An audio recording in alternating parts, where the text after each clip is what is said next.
Okay, good evening, everyone, and thank you all for joining us for a design subcommittee meeting of the Boston Civic Design Commission. Today's date is Tuesday, October 21st, and my name is Seth Reisman, Deputy Director of Design Review at the Planning Department. The Planning Department continues hosting public meetings in a virtual setting for the health, safety, and accessibility of Boston residents. Before we proceed with the agenda, I am required by the open meeting law to notify the public that this meeting is being recorded. Please turn off your camera and microphone if you do not wish to be recorded. For the record, the following commissioners are present. Commissioner Easley, Garland, Kim, Manfredi, Morris, and Lubenow, and we may be joined by Commissioner Kotoritas in a few minutes. Tonight's agenda will include two presentations from a single proponent team, including the proposed First Amendment to the 2024-2034 Institutional Master Plan for Wentworth and an associated building project at 550 Huntington Avenue. Tonight's meeting proceedings will begin with a presentation from their proponent. Because the presentation content for the Article 80D Institutional Master Plan and the Article 80B Large Project are interwoven, we have asked that the proponent first present the IMP and then launch directly into the presentation for the 80B project. Following that, we will have comments and discussion from the commissioners, and then an opportunity for public comments, and finally, a discussion of next steps. This will be the second presentation of the proposed First Amendment to the approved IMP and associated project at 550 Huntington Avenue, following introductions at the September 9th, 2025 monthly meeting. As a reminder, commission procedures recommend no more than 5 meetings to review the IMP amendment and associated project.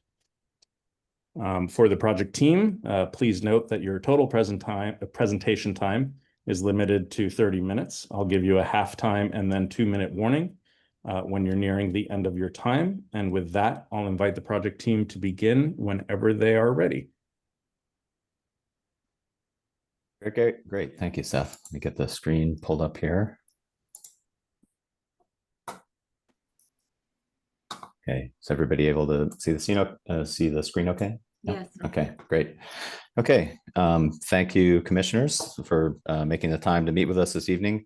There'll be 3 of us presenting. It'll be myself, I'm Matt Pierce, I'm principal and the lead designer at Perkins & Will Architects. We also have Anthony Fox, who's a landscape architect with Perkins & Will, and Michelle Crowley from Crowley Quachel, who we're also working with on the landscape design.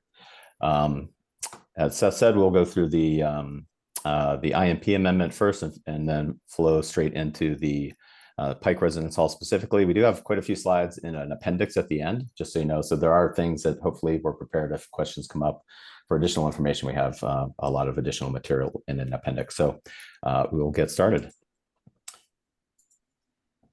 So just a couple of the, overview of the priorities I think we went through last time. These are Wentworth's, some of their objectives for the overall IMP and specifically the part of the amendment, really focused on student success, and with that specifically around the way that the Pike Residence Hall works, and both internally and externally. Creating successful, connected, and comfortable exterior spaces. Creating the front door academic presence on Huntington, which is a new aspect of the amendment to the IMP. Creating a pedestrian first experience, and that's specifically around the kind of north-south connection from Ruggles down to the Pike, and certainly getting more beds on campus sooner, which is something that I think everybody in the community and the city is very supportive of. And then future flexibility within that IMP, and of course, financial feasibility is always a consideration for the project. Just the one slide will show of what was in the 2024 IMP before moving forward. From there, on the left-hand side, we had the Huntington Residence Hall Residence Hall on Huntington Avenue, and a Residence Hall on the Pike, and then an academic building on the Quad. And as you saw last time, those uses programs have been changed from Huntington on academic now, Huntington academic on Huntington now, and then the Residence Hall on the Quad. So what did we hear last time from you all? We'll go through this pretty quickly, but there's a big question. I think David Haseen been asking others at second end, what is the correct relationship between especially the Huntington Academic Building and Huntington Avenue, and how does that fit in the context of other buildings and how they interface with Huntington and their orientation. How can the outdoor spaces be different programmatically and spatially, having some variety, how the landscape responds to and mitigates environmental conditions, and also wanting to understand the shadow studies that were completed. How do the exterior and interior spaces work together, and wanting to have a better understanding of the scale of the pedestrian spaces, including the Pike and the north-south connector. When it comes to massing, the academic building has been, could it be further articulated? Could it rotate away from Huntington? Could it hold the north end of the open space? And could the Pike Residence Hall be narrower with the bars moving closer together, or some other dimensional adjustments that might improve the public realm?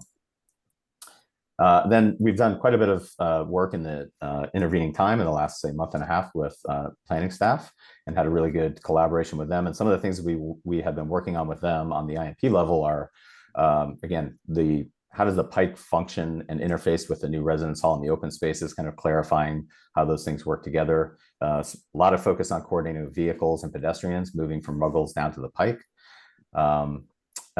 Coordinating gathering spaces in the landscape with pedestrian comfort in response to the wind study that we have, clarifying hierarchy of circulation within the network of open spaces, and buffering the west open space from the service court on the north end of the Pike Residence Hall. And then finally, with regards to the west lot, or the Pike Residence Hall massing, how do these, and the academic building, how do these buildings work as an ensemble on the skyline? So some of the things that we've adjusted in response to that feedback is really looking more closely at the diversity of uses and programming of the exterior spaces, responding to environmental conditions, looking at the pedestrian scale in the development of that north-south connector between Ruggles and the Pike, and the integration of both interior and exterior spaces working together. On the Pike Residence Hall, we've reduced the overall length of the building, increased the difference in height between the two wings of the building, moved the building north 5 feet in response to really looking carefully at what's the right dimension of the Pike, and a kind of interstitial zone between the place that people move through the Pike and the places people could gather along the Pike in front of the Residence Hall. And then really, again, choreographing a relationship between the interior and exterior, thinking about how the extensive glazing and transparency on the ground floor of the Residence Hall can relate to the open spaces. And then looking at the alignment of the lower massing of the Huntington building, Huntington Academic Building, kind of holding the street wall, and the upper tower aligning, as many do, on this stretch of Huntington Avenue, kind of with the neighborhood grid. So Anthony will pick it up from here and talk about the open space framework. Okay. Thank you, Matt. I'm going to walk you through the changes and refinements we've made to the open space framework, largely based on your feedback from our previous meeting and from the many discussions we've had with planning staff. In our previous meeting, we discussed the desire to create outdoor spaces for respite and recharge, and we've really worked to define the character and the program of those outdoor spaces. And we see the opportunity for 2 separate courtyards, all connected by the Pike, to take on themes of recharge on the eastern court and retreat on the western court, creating a gradient of programmatic use from east to west, which we'll get into in further detail. This diagram shows the major pedestrian flows through campus. I think, as we all know, the campus today has a primarily east-west grain. One of the big goals of the IMP was to create additional north-south paths and create more of a braided network. We know that the strongest and most utilized pedestrian corridor is the Pike. There are 4 major crosswalks at Huntington, Ruggles, and at Parker that the pedestrian desire lines are moving toward and past. And we've been really working to clarify and make those connections clearer, safe, and more direct, particularly in the north-south connections from the Pike to Ruggles Street and through the courtyard heading from the Pike up to Huntington Avenue. I think we're also really excited about the potential for these south-facing courtyards to have active and engaged facades on all 3 sides. And on the east court, between the 2 new proposed residence halls, we're exploring an opportunity for a significant landscape space to create an active edge on the northern side of that space, since there will be limited opportunity to activate the southern facade of the existing power plant. From a character and programmatic standpoint, we think these 3 open spaces could be quite complementary. from the very active main quad on the east to what wants to be a fairly quiet, calm courtyard to the west, given the solar and climatic conditions and wind, we see a gradient for the intensity of use, where the east court works to mitigate between the very active and the very calm.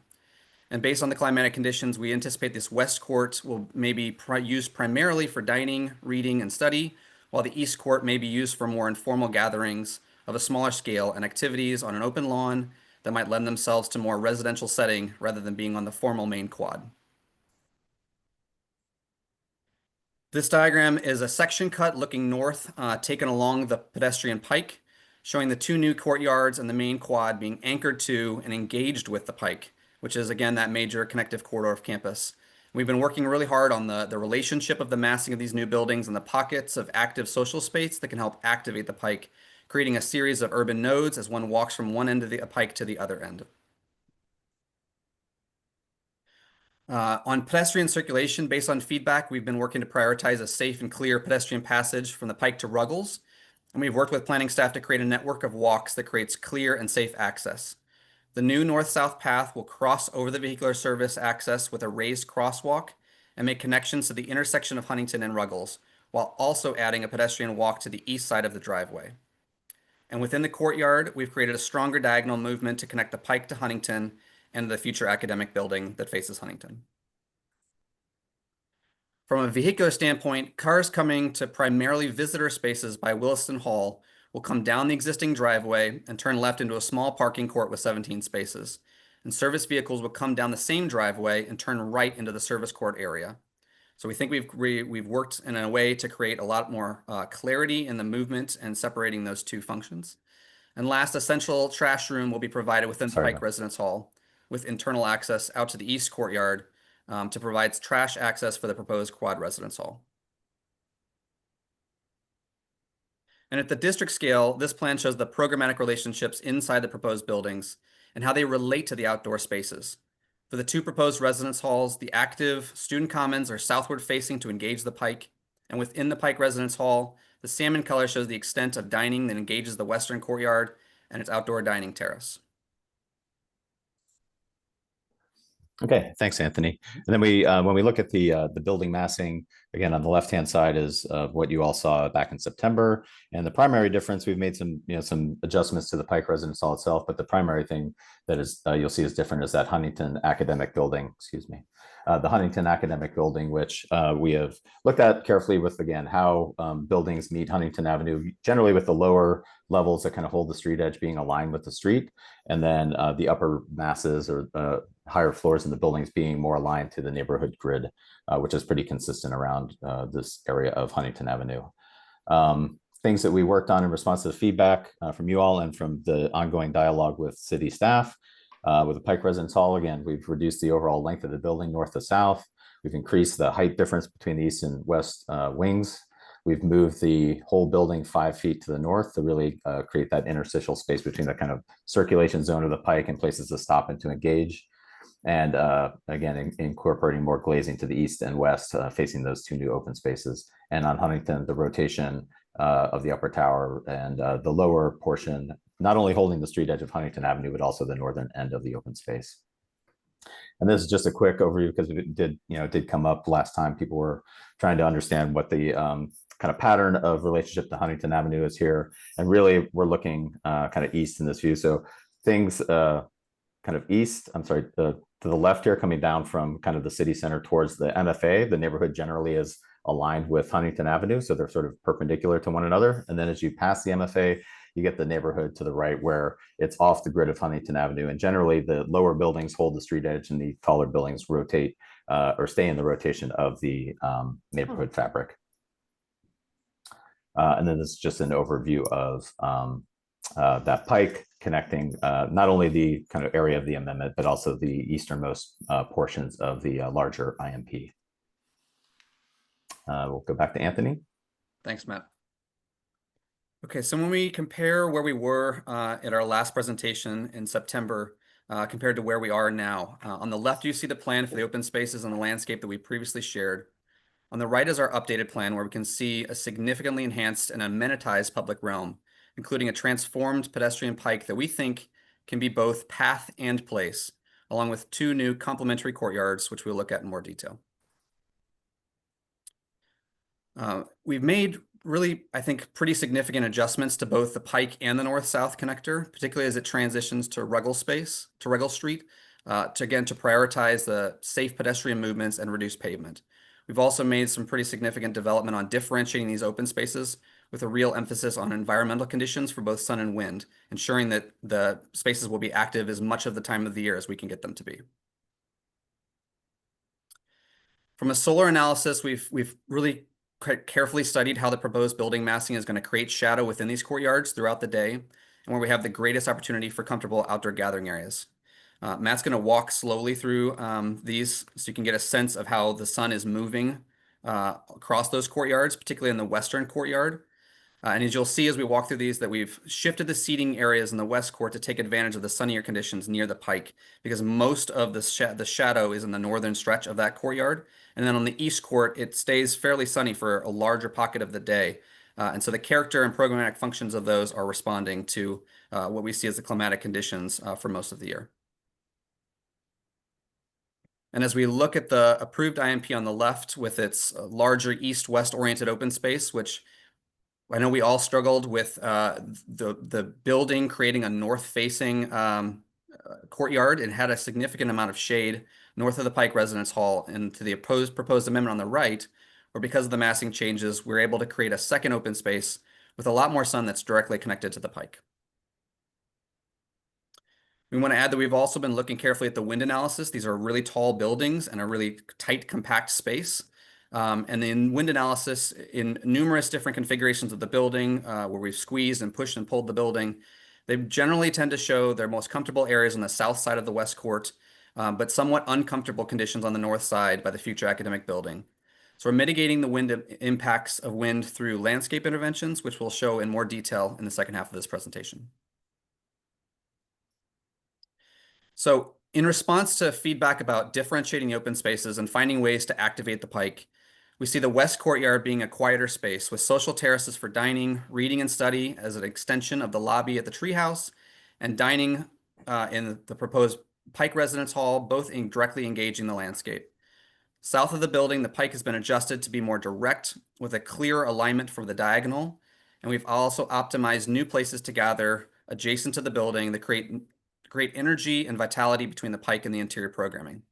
To the east, this new courtyard creates a mid-scaled open lawn for informal gathering and play, almost as a complement to the main quad, and it's anchored to the north by a significant social grove that can facilitate both group gatherings centered on residential life and day-to-day be a place of quiet respite.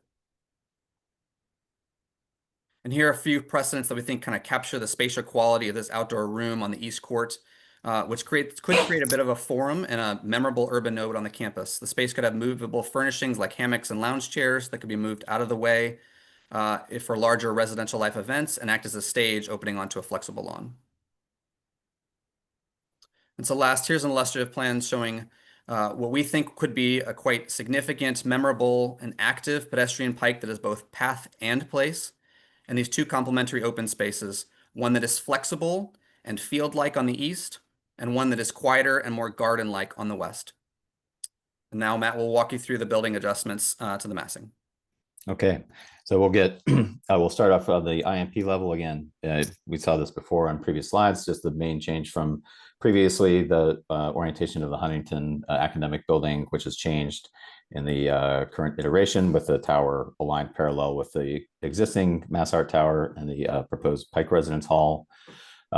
We looked at a lot of different, we looked at some different scenarios. We certainly studied lots of versions of the Pike Residence Hall. On the Huntington one, I think you can see pretty clearly here, there are some studies we did, again, where the tower was aligned with Huntington Avenue. It didn't feel as comfortable as an ensemble of buildings on the skyline, and also is not consistent with the way that other buildings in the neighborhood relate in the urban fabric.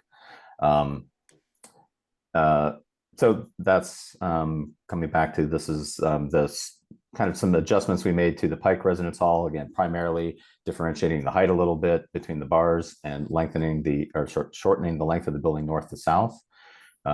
Also seen from the other direction from above Huntington Avenue. And then we have some kind of street level views looking at this kind of ensemble of buildings in the skyline from different points of view. This is taken from the court, entry court of the MFA on Huntington. We have views on the right in the sort of day one, first phase with the Pike Residence Hall only. On the right-hand side, we have with the future PIPs, such as the Huntington Academic Building and others such as the Baker Residence Hall further down Huntington Avenue. So we have a series of those images moving closer to the corner of Museum Road here.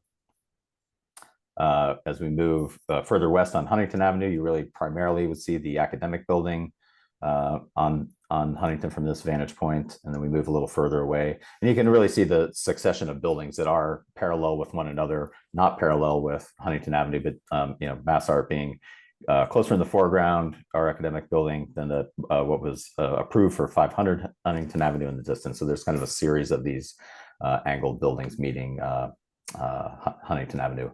If we go to Ruggles Street here, we're over towards Parker Street, looking towards Huntington, moving a little bit closer. And I think, you know, the adjustments that we worked through with staff and increasing the height of the easternmost wing of the building, and basically, I think adds a little bit of negative space within the skyline, and it helps kind of separate some of these towers from one another in a really positive way. And Matt, just to let you know, you're about halfway through the whole thing. Okay, great, thanks. Okay, and now we're at the corner of Ruggles and Huntington, and that is first half IMP. And we'll roll straight through into now the Pike Residence Hall specifically. Yes. Seth, one question. I have just a couple of requests from commissioners to take a pause here. I know we had wanted to put these together, but I think since some commissioners have some comments just about the IMP, I'd love to get those out, and then Matt and Anthony, we can keep rolling after that happens. Does that work? Sure. Great. So commissioners, if you have any comments on this first half with the IMP.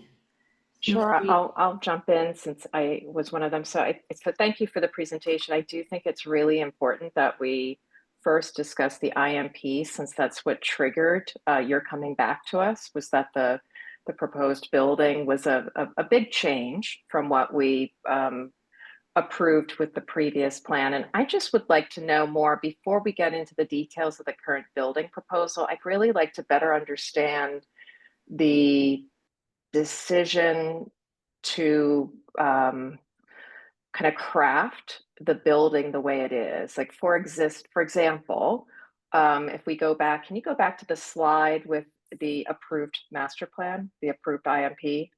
Sure. Because I think there are a few consequences of the change that you're making. One is the design of the building itself, and then it's the impact of the building on the campus as a whole. And that, you know, as my colleague David has seen, referred to the ensemble. And then also the impact on the spaces, the individual spaces, and then the relationship between the spaces, the buildings, and the campus as a whole.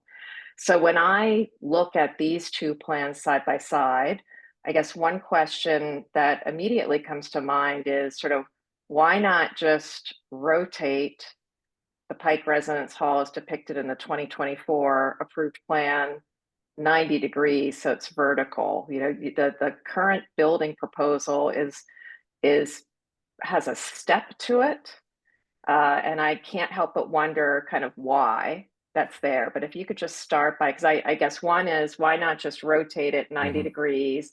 What other building forms did you explore? Because it seems like you pretty quickly settled on this specific building form, which has all sorts of implications for, again, the campus plan.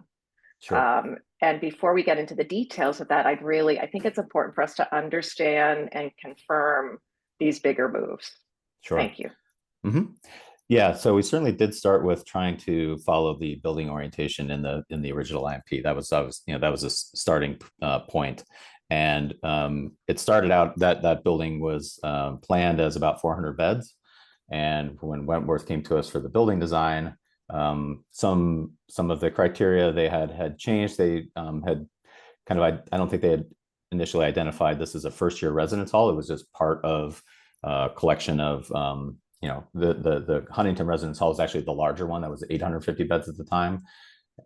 And so another thing that would be obvious to do would be to say, build that residence hall first. It's the one with the greater capacity, but that gets into phasing of some existing buildings. And essentially there's 2 existing buildings on the site at that location right now that are currently occupied, and they would basically have to be vacated. The students would have to be located somewhere else, and there was nowhere to relocate them. So essentially they said, you know, as much as it would make sense to utilize that site, which has a higher capacity for this building where we want more beds now, it wasn't feasible from a phasing point of view with that existing building.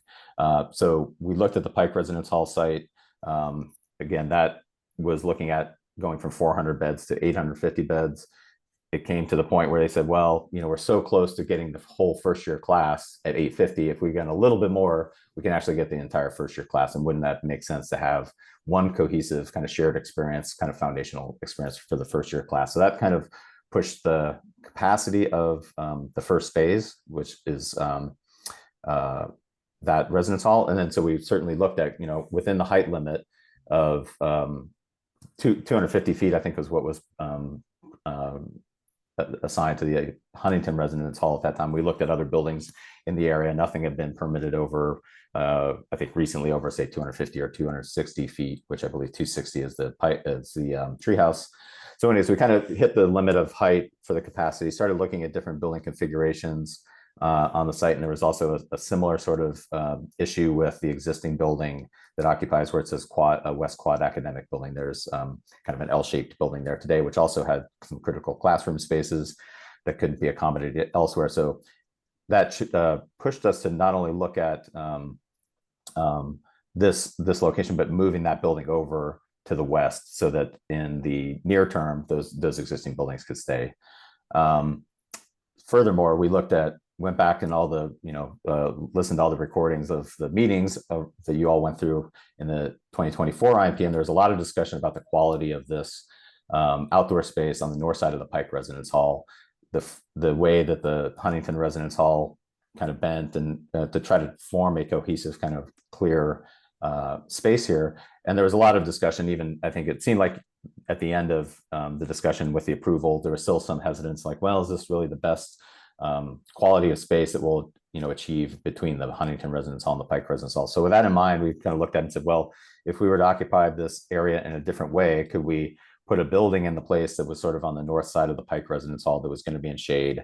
Was always a point of discussion. And could we kind of displace that and displace that instead of having sort of one L-shaped landscape space and split it into one on the the west side of the Pike, and then a new one on the east side of this building that would be wider, would also be fully engaged with the Pike and get more daylight ultimately. So that was kind of what led us in that direction. And then we were the kind of specific configuration of the Pike Residence Hall building of these bars or the wings was really looking at each one of those wings being a community of 35 students and connecting those to each other at the core, which brings everybody up and down through the building. So hopefully that's not too lengthy an explanation, but that's kind of how we got to where we are. And Matt, if I could just add one footnote to that, because I know at the original your introduction back in September, one of the other key changes here is that in the previously approved master plan, there was a parking garage underneath this courtyard, the Huntington Residence Hall and the Pike Residence Hall. Right. I believe for cost reasons that was removed, but that also, you know, was a win from the city's point of view. We didn't necessarily want that additional parking in this area, and that also, you know, reduced the amount of vehicles that are coming down this driveway from Ruggles. But the loading is still obviously necessary for the Pike Residence Hall itself, as well as the cafeteria. Right. Yes. Thank you, Seth. And I think there was a lot of discussion about this connection and whether, you know, it was successful as it was kind of left at the approval of the IMP. So the number of cars has gone from 200 cars underground to 17 cars in a surface parking area in this, which has opened up some more green space, I think, and a more clear, you know, straightforward connection from Ruggles down to the Pike. And can you just confirm this? I'm sorry, Go just the ahead, Anne Marie. sequencing. Yeah, I'm just yeah, one go follow-up ahead. question. Can you just then confirm the sequencing of the development of the 3 buildings? So it would now be the Pike residence is first. Pike Residence Hall is first. Beyond that, I don't know if there's any specific commitment to what the sequence of phasing is after that. I think once that is built, you could free up, you'll have additional housing capacity that you could free up the 2 buildings. They're kind of connected to each other on Huntington Avenue in this area right here. So you could then decant that building and free up that site. This location over here is a little different. That's an academic space, so we'd have to create, and that might be able to be made up in that Huntington academic building. But I think the intent is to preserve some flexibility in terms of what the actual phasing turns out to be for the project. Oh, I see. So you've also switched you've switched the academic Right. and the residence halls as Right. well. Okay, Right. thank you. Mhm. Kathy, I see your hand up, and then McYoung, did you Actually, have a Anne comment Marie, after her? Anne Marie just asked the question, so. Okay. And I'm largely looking to clarify what is happening with the flow from Ruggles Street along the new configuration. Is that all vehicle access? Or, and I understand there was a parking substructure before, but now what is happening on the surface behind Huntington between the 2 new buildings? Sure. And what's the people flow and what's the auto flow? Sure. Yeah. So I'll go to, this is the diagram Anthony had talk about just the pedestrian flow. So we're utilizing the existing landscape at the corner of Huntington and Ruggles, which has these 2 paths that converge. Then it's really a straight shot for pedestrians down to the Pike, and working quite a bit with city staff and especially Sam and transportation, looking at also providing a sidewalk on the right-hand side, the eastern side of that drive. So if people are coming from the east, they're not, taking a shortcut by walking through the driveway there. And we really, the last iteration of this had the same number of parking spaces, but it was less efficient. So we've made it a bit more compact. So there is some more, planted, pervious landscape area there. And really, one of the comments from you all last time too was about kind of this middle section here, feeling like you were walking past quite a bit of asphalt, and could we improve that landscape experience, which is why we looked at this very carefully and kind of reconfiguring that area. So that's the way pedestrians move down. And I think the next slide is the one about service and loading. So we basically created an area between that can serve in day 1 with the Pike Residence Hall built, loading for that building, but when the future academic building is built, can also serve that from that area, separating it from the service court from the west open space. And then the future quad residence hall, which would not have dining, the Pike Residence Hall does plan to have dining in it. So it has a different level of service required than, say, this future residence hall. So there's they already move supplies and waste and things across between buildings with carts and things on the campus, and that's how that would that future quad residence hall would be served. So this becomes kind of a service court, and this is really the pedestrian connection. We're trying to dissuade people from pedestrians from walking through and sever any kind of connection between the open space and that service court. Got you. Thank you. David, I see your hand up. I wonder if I can ask Matt a quick follow-up question. I have a few others too, but Matt, since we're on this diagram, what is the move-in, move-out plan? Because we've got a couple of hammerhead dead ends. Yeah, I think there are a couple scenarios we're talking through with that. One is certainly, coming down from Ruggles, but it is a small area to turn around and, turn cars around. You could probably at that time, divert people. Of course, they'll all be managed. I was biking past BC recently when everybody was moving in, and all the orchestration of the police managing the traffic, parents stopping, and the carting of materials and stuff. So I think we could send some people over to the surface lot. You could probably also utilize the service court as well.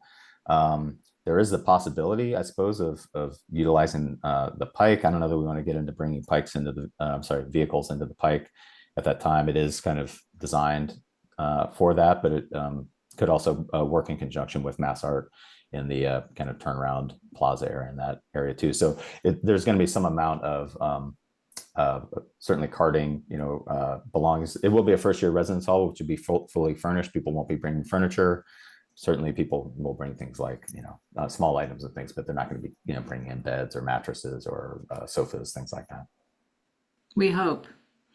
Having recently moved kids into it, it's amazing what you see. David.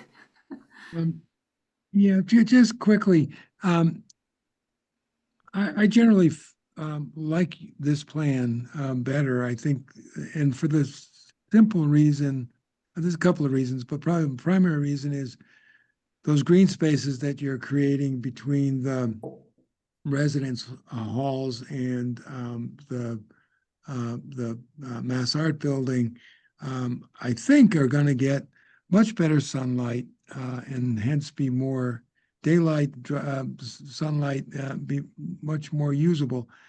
But I am worried about two things, and you went past them very fast, and maybe you're going to come back when we actually get to the building. Sure. But one is wind and the other is shadow. And on the wind, I saw what I thought went past very quickly, but I thought was a number of uncomfortable positions in where the sensors were. Mm-hmm. And I am worried about shadows, each building casting a shadow on its adjacent space, and that the simple intuition of spaces facing south are better. Maybe they're often going to be in shadow. And yeah, because Yes, you got a series of 3 tall buildings all lined up. right. Yeah. So when we looked at, on the left-hand side here is the what was in the IMP with the 190-foot tall Pike Residence Hall parallel to the Pike, and this and so it had this area obviously to the north that was in shadow much of the time, but also the shadow cast from that profile. We've held this line, this 80-foot distance from the Pike. I'm sorry, from the treehouse, and so the shadows are essentially the same there. When we looked at some of the different height options with the city, and we did quite a few massing studies, when we looked at lowering the western wing and raising the east wing, the height, I mean, unless you went very, very low, of the west wing didn't really impact the amount of sunlight getting into that western open space. It was moving the building or moving the wing north that had a bigger impact on getting daylight into the west open space. And then this is a little bit funny because it's showing net new shadows, so it's showing the footprint of the existing building there. But essentially, the east open space we kind of looked at it as, again, listened to all the discussions and saw the notes about this space to the north of the Pike and thought, well, this now has because this is the footprint of the building, but the tower, this is a 2-story portion here in the kind of southeast corner, and the tower portion is actually set back quite a bit. So this is only a 2-story mass right here. So there is quite a bit of sunlight, and this being a lower building over here as well. So part of our thinking was we take what was a somewhat compromised space over here and move it over and make it a better performing space, both in terms of access to the view of the sky and the sunlight, but also connectivity to the Pike. And we've really been thinking a lot about it's a place that's super active and people move through a lot, and we want to make places for people to actually stop and engage and activate as well. So For sure. Could you, though, go back based on building on what David's talking about? You showed like the shadow throughout the day, but you stopped at 1 o'clock, and I don't know if I missed the afternoon shadow studies, but no, we're in our effort to try to not have 1,000 slides. So we kind of went to the point where the Pike Residence Hall stopped casting shadows, and then we start getting the shadow that comes in is from the treehouse. I can see if we have those in the appendix there, but essentially this was curious. Yeah. So once we get into like past lunchtime, essentially that you start getting the shadow from the from the treehouse here starts coming in. It would be so helpful to see, because afternoon is when people are really hanging out. And I think even for future development, like in your final phase, I have this suspicion that your buildings will cast a shadow now on your new quad in a way that's probably not ideal. So if you could dig those up, would love The to see east them. quad, you mean McYoung? Yes, that's right. Rather than the west. Yeah, And- but David, and- I interrupted you, sorry. No, I'm even wondering how much the shadow from one building climbs up the facade of the other building, treehouse to your residence hall and one residence hall to the other. Because they're tall buildings and they're relatively proximate, and they're absolutely parallel. Yeah, I think I mean, just looking at this diagram, not to oversimplify, but I kind of feel like it's a bit of a lose-lose when it comes to shadows. It's almost Yeah. the nature of a series of tall buildings in close proximity. Whether you rotate it 90 or 45, you're going to have what you're going to have, essentially. Yeah, I agree, Jonathan. I guess my conclusion is it's no worse than it was before. Right, As a- exactly. I Yeah. wish my conclusion was it's better than it was before. Yeah. I don't know if there's a secret sauce with that Yeah, I that's know. going to get us out of this pickle. Well, and like, it's as I not- said, just to point out, this area in particular, and sorry, it's a bit small, but this is where you start seeing the afternoon shadow that would be coming from the Pike Residence Hall. And like I said, this portion here, the whole southeast corner, is really a two-story mass, which you'll see when we get to further slides. But that does help quite a bit with the afternoon shadows in this space here. And I just want to add too, there's the issue of the shadows, and then there's sort of the proportion, the quality, and the connectedness and the use of the spaces. And it just seemed more logical to me in the approved master plan than this, when I'm just concerned that we're creating a lot of little spaces that will be somewhat compromised. But then I will also defer to my landscape architect colleague and planning colleagues as well. Yeah, I mean, I feel the same way, Anne-Marie. Like I miss that kind of cohesive, kind of central binding landscape space that kind of builds everything together.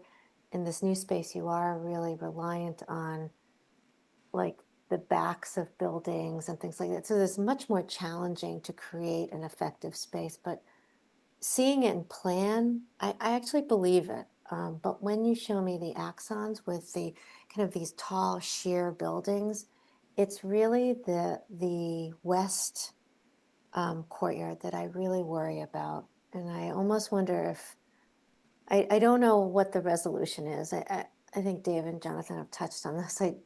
But I do feel like, as you know, you need like at least 4 hours of shadow to grow plants here. And so I think it's going to be a challenge, and it's probably going to be more of a pass-through space rather than a kind of human comfort, hang out. So I do appreciate the effort to kind of consider that. And I do think it is smart to bring that.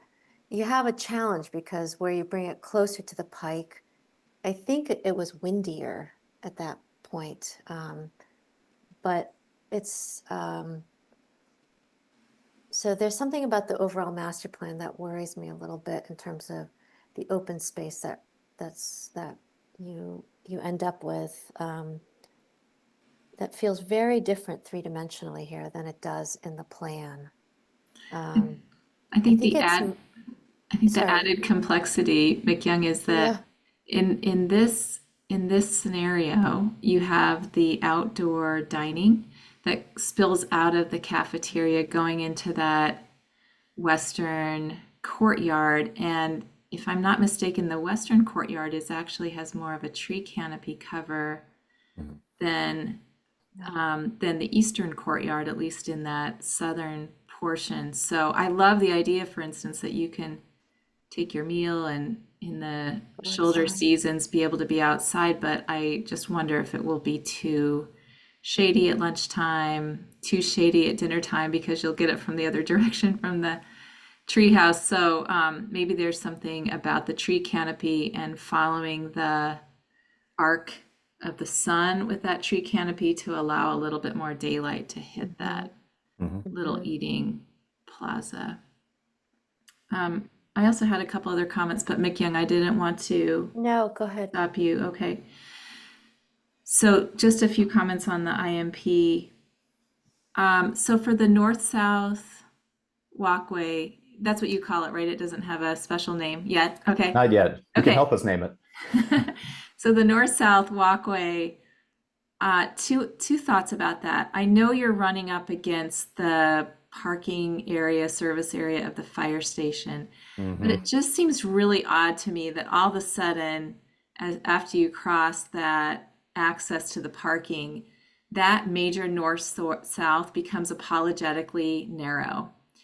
And also, in some of the diagrams, the arc that comes from Huntington and comes over, let me just grab, this arc here actually has a stutter, you know, where it doesn't quite line up. And I just wonder if there's a way to simplify what we're doing here. I mean, we've got a major desire line here and a major desire line here, and it seems just like it is a little bit too fussy. But I loved how Anthony talked about the braided walkways. I mean, there's something really beautiful and poetic about that, and so can we just make it a little bit more simple?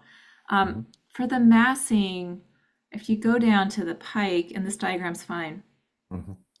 When we look at this diagram, I actually quite like it because it seems like the residential building is kind of stepping back from the pike, but in actuality, there's a cantilever there that actually, in my feeling, steps into the pike and also upsets the datum that's being established by the other quad res hall and by the tree house. And so I totally understand why you might need additional beds and you needed to make the decision to cantilever, but it feels a little bit forced to me.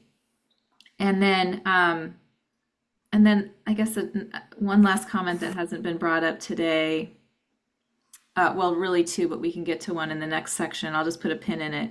The fact that the podium along the pike is 3 different pieces, that you kind of have the toe of a shoe stepping into the pike, feels very disconnected to me. And I'd love to understand in this next hour why that decision was made, or whether there's a way to make that podium feel a little bit more continuous or engaging. But my real last comment is really about what happens at the confluence of the north-south and the pike. And also, I was recently at the University of Houston, and if you've been there, their power plant sits in the middle of their campus. And they've done a lousy job, you know, with just having parking outside of it. But what's beautiful about it is the way that they have actually renovated it. So you kind of look into the power plant, it becomes extremely cultural. They park there, battery powered service trucks right out front, and they're all painted like fuchsia or something. Like they're having a good time with this structure in the middle of their campus. And what's so interesting about it is that their pike, their north-south main thoroughfare through the University of Houston goes right by this building, right? So it's just something that would be interesting to look at. I love this idea of the outdoor room, but I don't know what the backdrop is. And so that would be good for us to see in a future subcommittee as well. But a great opportunity, I think, because this power plant isn't moving for a while. And so why not do something really cool and memorable with it? Yeah, no, that's a great idea. It's certainly something we've discussed. I think some of your comments about the pike, we have slides in the, on the building specific part that get into more detail in that area. I think, excuse me, it was interesting as we talked through it with staff, just again, when we looked at the 2024 IMP drawings, there, diagrammatically, there's sort of this laser straight 20-foot band that runs from the treehouse to the eastern side of campus. And then we, started looking at it. We're like, well, we walked around on the ground and realized, well, actually, when you're on the ground here, there's this landscape. As you work your way from Ruggles Street, from Huntington, there's this kind of garden on the corner. There are the very sculptural planters and benches of the Mass Art Treehouse.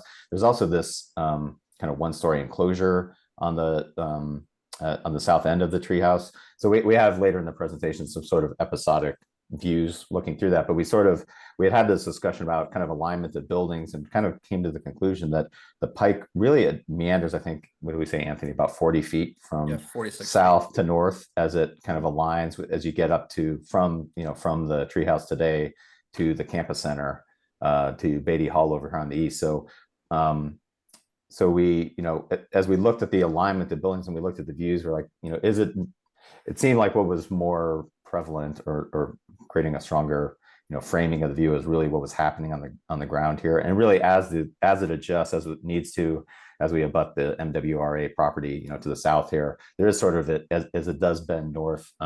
There is, this is one way we had, come up with to sort of interface with the pike, and thinking that could be a nice kind of pedestrian scale kind of nooks of places to hang out by the entry. But that's certainly something we're happy to discuss further with you. Yeah, and maybe your diagrams will happily convince me, but right now I just feel like that podium, both the placement on the pike and also the disconnectedness of it, raises questions in my Sure. This seems like a project that would really benefit from making a physical model. Oh, we have one. And for us to have a special meeting where we Yes. come to City Hall and take a look at it. Yes. Because I think this is a very three-dimensional project. And I think what I'm hearing from my fellow commissioners is there's still a little bit of concern about the scale, the kind of the scale of building mass to open space. And I think it warrants a longer discussion about how we can make sure it's such an important site, it's such an opportunity to really, as you said, the Mass Art Treehouse, creates a kind of identity piece at this corner. And I think it's a real opportunity to kind of be a nice neighbor to the Mass Art Treehouse and to create an adjoining space that's shared between these two residence halls. But I feel like there's still a little work to be done to make sure that this space that is part of the first phase is, I've just opened up a Google Street View, and even without your building, so this is like kind of saying, it's not even your fault. It's incredibly shaded. It's a parking lot right now, as we all know. Yeah. And it's dark. And obviously with your plazas and trees, it'll be much nicer, but I just think it warrants a little bit of discussion about how to tweak this plan so that this, space that you're, square footage wise is quite generous. It's just like when you walk into a lobby and the walls are very tall, it just is not, it often doesn't feel great.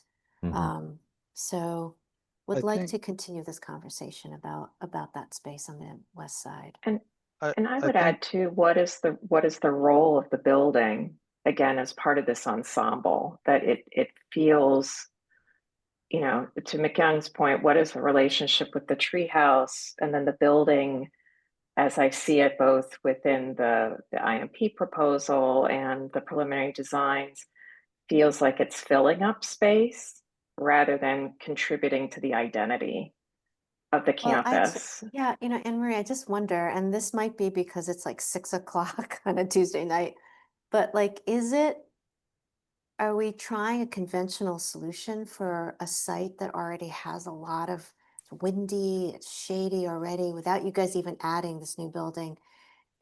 I don't know if there's a way of kind of reopening the exploration to say, maybe the open space is actually on one of your upper floors and it'd be more sunny, might be less windy because you'd have glass around. I'm just trying to think like, why don't we just accept that this space might not be so great no matter what you do, unless you, as Anne Marie suggests, you rotate the whole building east-west, which I imagine has its own challenges.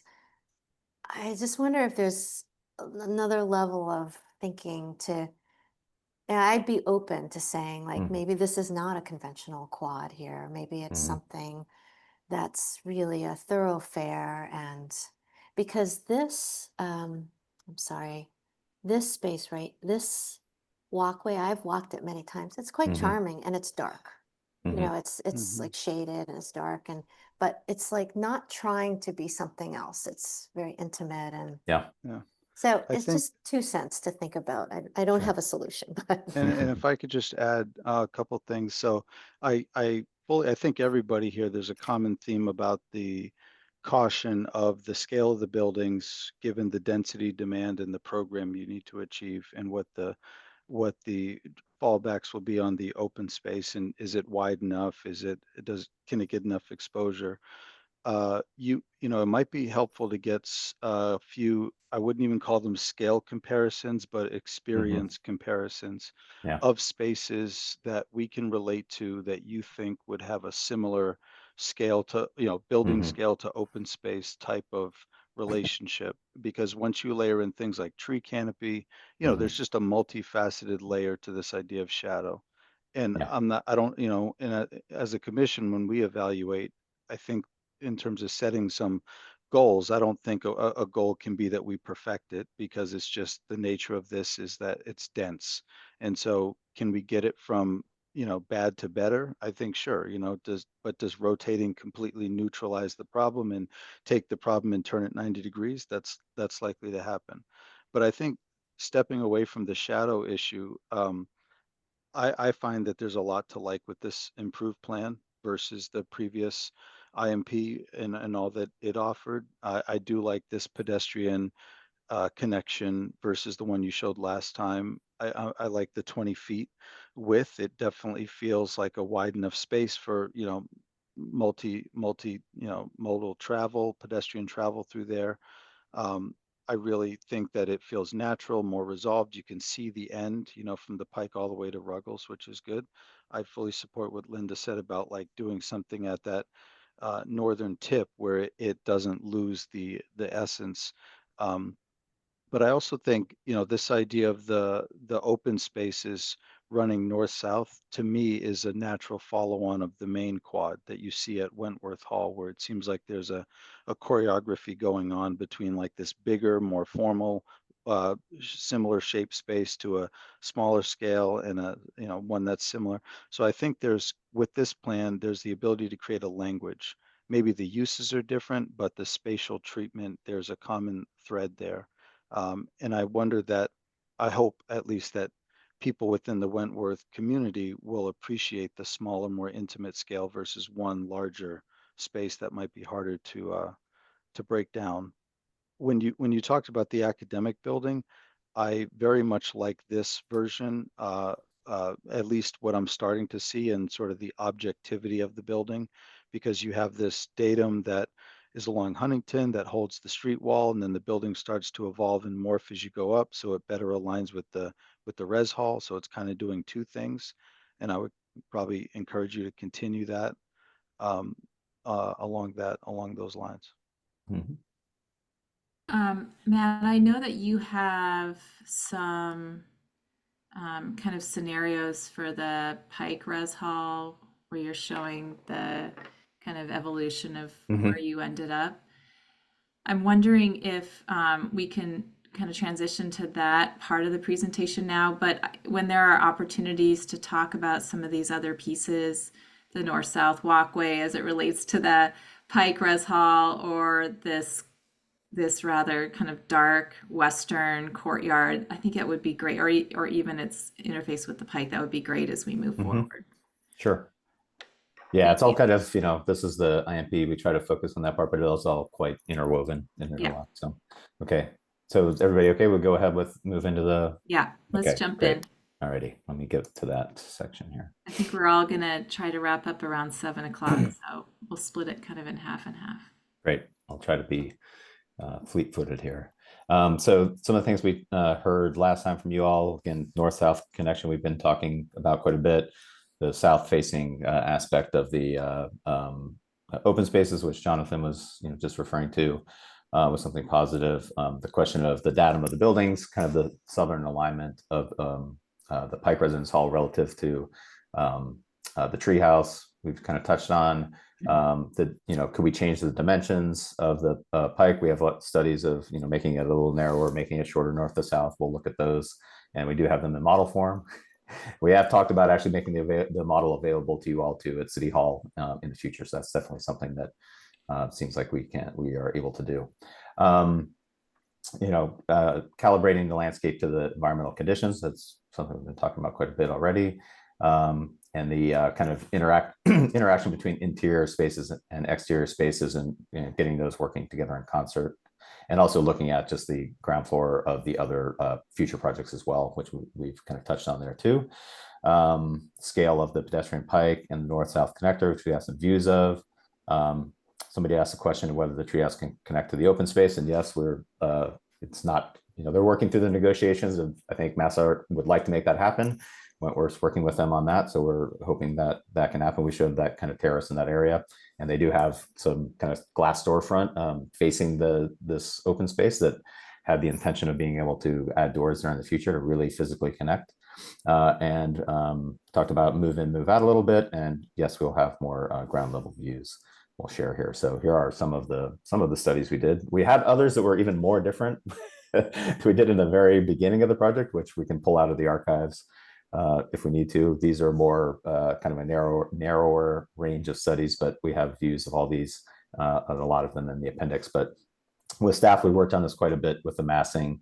Again, the kind of interface of the public realm has been a huge effort going back and forth, both on that north part of the near Ruggles Street, but also with the massing of the building and the interface of the pike. And really understanding, we're really focused on the public realm and the kind of massing right now, and we'll get into things like materiality of the building in the future. We studied a lot of massing approaches. We said, what it feels right on the skyline. We've gotten into a little bit, and what improves the pedestrian experience most. And this is where we got into, like, if we do this with the massing, what do we get in return for it? Is it a good trade-off between changes to the way the building functions and what you get for that change in the open space? So things we've been working on the landscape side. I don't know if you want to touch on this one, Anthony, or actually, I think Michelle was going to talk about the landscape and the building portion here. Or I can just go through this. Oh, no, keep going. You got it. Okay, I'll pick it up after. Yeah. All right. So coordination of vehicles and pedestrians on the north end in that service yard area, prioritizing pedestrian safety and clarity of movement. Really looking at that episodic nature of the pike. Finding the right dimensional relationship between the ground floor of the residence hall and the pike, and creating space not just for people to move through, but also to pause and to engage and really activate that edge. And calibrating the gathering spaces to the microclimate and clarifying the hierarchy of the path network. So this is just a really quick reminder of kind of the concept of the building, just this idea that there are these two, each floor has 2 communities of 35 students, and they're connected by a vertical core, and the building is housing the entire first year class, really with the objective of creating a cohesive foundational experience for the first year cohort that then sets them up for future success. We take those 2 wings, we displace them relative to one another for views and daylight for the students in the building, and also aligning with the neighborhood grid, but also with the kind of stagger in the 2 wings also responds to, we're sort of the buildings oriented to the neighborhood grid, but staggers in response to the kind of influence of the diagonal Huntington Avenue. Then these floors are all connected by, there's a central elevator core with stairs. And when you get off the elevators, you walk to your community, everybody's passing through the student commons. So those are organized at the ends of the building, taking advantages of southern and northern views to the skyline. And then adjusting the height of those bars relative to the open spaces, and then really creating this kind of 3-sided, really active southern half of the ground plane, which really activates both the pike and these 2 new open spaces. So really we're focused on connecting at the ground level to the campus, and really the whole colleges as a Fenway, which can also make use of the dining hall, connecting the communities at the floor levels to one another, and then really connecting back to the city and the legacy of Wentworth's contributions to kind of building the skyline of the city of Boston.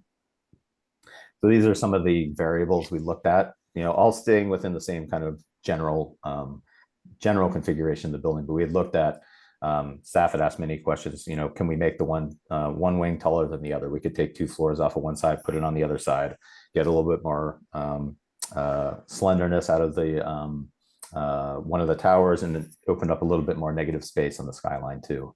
Could we make the building shorter and take some rooms off the ends and put those on the top to kind of shorten the building north to south? Could we adjust the overlap of the wings relative to one another? And you can do that. It just kind of creates a different way of, staying with that same objective of moving people through the social spaces all the time on their way to and from their rooms. It results in, social spaces facing east and west versus north and south. But we did look at that with them. And then finally looking at, can we squeeze the building and make it narrower? The residential wings themselves are quite narrow. If you put them next to the treehouse, these bars are quite a bit more slender. So we really have to squeeze. We could squeeze maybe 10 feet out of the overall width of the building, but in doing that, it's like squeezing a balloon. You squeeze it this way and it grows that way. So that kind of had the impact of kind of increasing the length north to south of the building, or taking more units off the floors and making the community smaller. So that was a series of kind of iterations we went through and looked at in quite a bit of detail with staff, and there was a big focus initially on getting more difference in the height of the towers, but then as the conversation went on, it also became the bigger priority was shortening the length of the building north to south overall. So that was what we then sort of focused our development on, advancing the development of. So these were some of the, some of the views from Museum Road looking back. Many of these are very similar to each other in terms of really focused on the height difference. There's one that I think it's option 4 is the one that gets a little bit narrower with that 10 feet. And really, we ended up kind of honing in on sort of a hybrid of two of the schemes, which was, can we just add some height to the event space on the top floor on one side, and also find a way to make the building shorter north to south, which got us to option 8 here, which has the sort of staggered height of the components of the tower. This is this is the original massing here, and the change to this option 8, which again kind of shortened the building, really took it off the north end, slid the north end south quite a bit.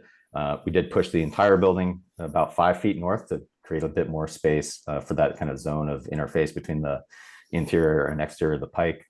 And then just a comparison on the site on the left-hand side, what you all saw last time, and the datum of how much that is reduced in length. We basically, the footprint of the tower is outlined in red here. These are 2-story pieces down here and on the north end of the building. So overall, we've shaved about 27 feet off of the length of the building from north to south.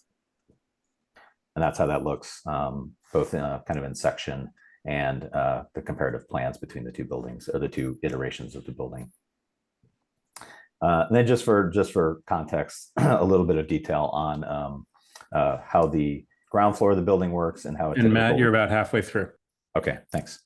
Ground floor here with we saw a little bit within the context of the site, but the salmon color is the dining area. We're working with the food service provider on the exact kind of interior options for laying out that space, but really the objective is to maximize the kind of window line where students can sit along the western side, have that visual connectivity to the landscape, and actually have the physical connection to the western outdoor seating area. Also having room to sit on the south side, on the pike side. All the orange area here is student common space, social spaces with the entry in the center.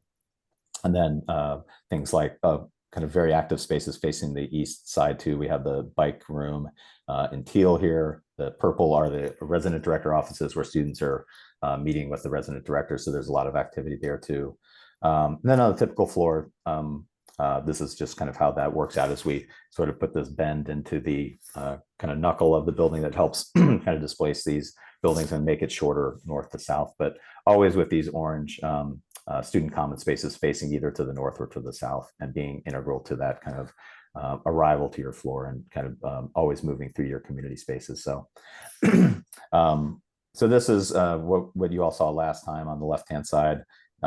What's being proposed now on the right-hand side, we dashed in just to make it clear what this mass over here on the left is. So that's kind of overlaid here for kind of clarity of comparison. So this is from Museum Road, looking across the corner. If we're way back south on Ponce Way, kind of stepping back, obviously the treehouse here on the left-hand side, the other Mass Art Residence Hall to the left. Stepping back from the Pike, this is sort of where the facilities office is, and we're on the kind of southwest corner of Beatty Hall, the Student Center here. This is that future residence hall, the currently proposed Pike Residence Hall, and you can sort of see the difference in the outline of the taller eastern wing of the building.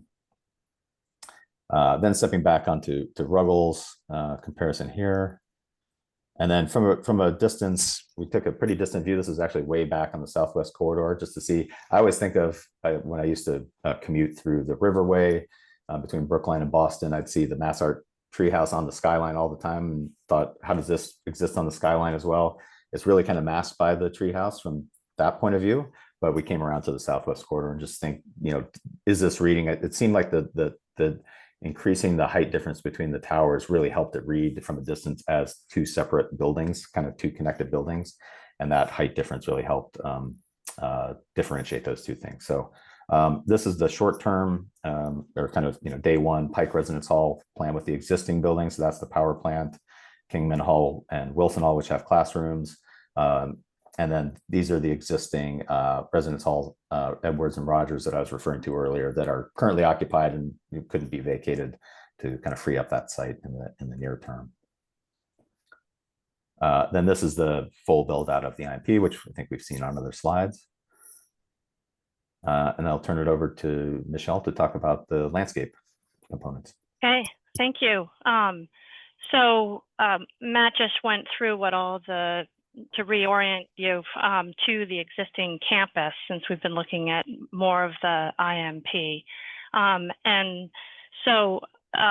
The image on the left is what we last presented to you, and then the image on the right is what you've been seeing throughout this. So we're just going to start zooming into this. So next slide. The earlier plan showed the single north-south path on the west side of the Ruggles driveway. And after working with the city, we've narrowed the driveway and added an east side path to collect westbound pedestrians so that they don't have to cross traffic. We've also reduced paving by tightening the service drive and parking layout, which allowed for new landscaping between the path and the parking lot. To ensure safety, a raised crosswalk gives pedestrians priority while vehicles stop before and entering the service area. All vehicle turns occur within the service court, clear of foot traffic. I'm going to take you through a series of views.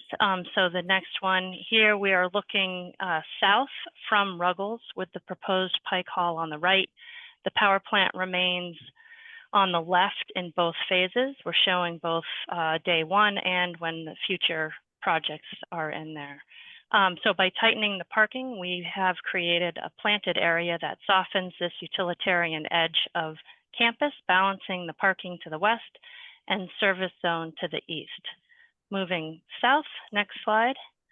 A bit farther, we are right at the service drive crossing. You can see how reducing pavement increased that green space.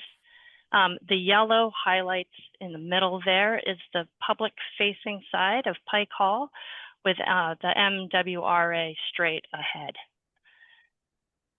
Moving south again, we are now at the Pike looking north. The residence hall is on the left with the glassy student commons in yellow. Kingman Hall is on the right for now, and in the future, when it is removed, the common will open toward the new east courtyard. Currently, this area is all asphalt parking in front of Kingman. In this first phase, we will be removing pavement and transplanting trees from the parking lot to form a landscape edge across from the student commons. Next slide. So the Pike, as we've talked about, the Pike Promenade will become a 20-foot wide, vibrant corridor connecting Huntington Avenue through campus. When initially envisioned, the Pike was diagrammed as a straight east-west walkway with clear sight lines across campus. In reality, there's about a 45-foot shift in alignment between the Huntington entrance and the central campus. To address this shift, we're introducing a diagonal path along the new residence hall.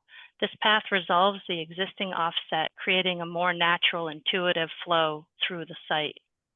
We've also activated both sides of the pike with seating, dining, and gathering areas, turning it from a pass-through space into an active, welcoming space. Next slide, we're going to walk through the pike. So starting at Huntington and looking east, the treehouse, planting beds, and nearby utility enclosure block some sight lines into campus, hindering the direct east-west view, but you can glimpse the new Pike Hall behind the treehouse. The existing student center is in the center distance view. Next slide. At Vancouver Street, the pike shifts diagonally north towards Kingman Hall. Once Kingman is removed, this will open a clear view towards CEIS, while the new future residence hall remains tucked slightly to the north out of view.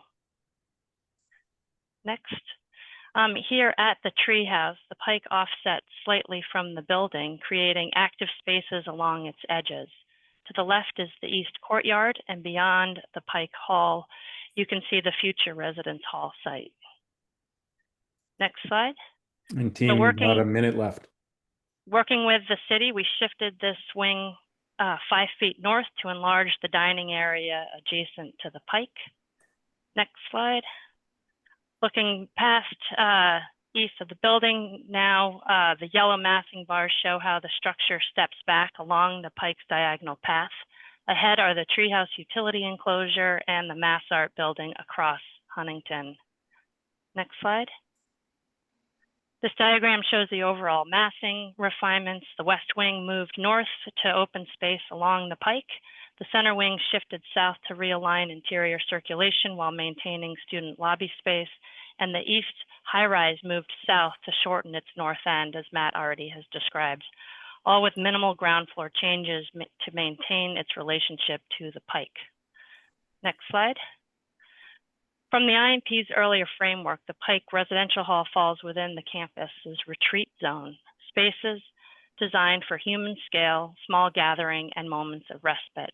To support this character, we're proposing a series of social terraces in a continuous canopy of trees to bring the tall urban space down to human scale, and active edges along the pike with seating and planting that encourage community interaction. Next slide.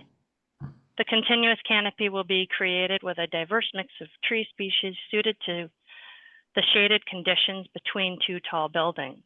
These trees will provide wind protection from a lush green ceiling and create a comfortable environment for people to pause, recharge, and enjoy respite. Next slide.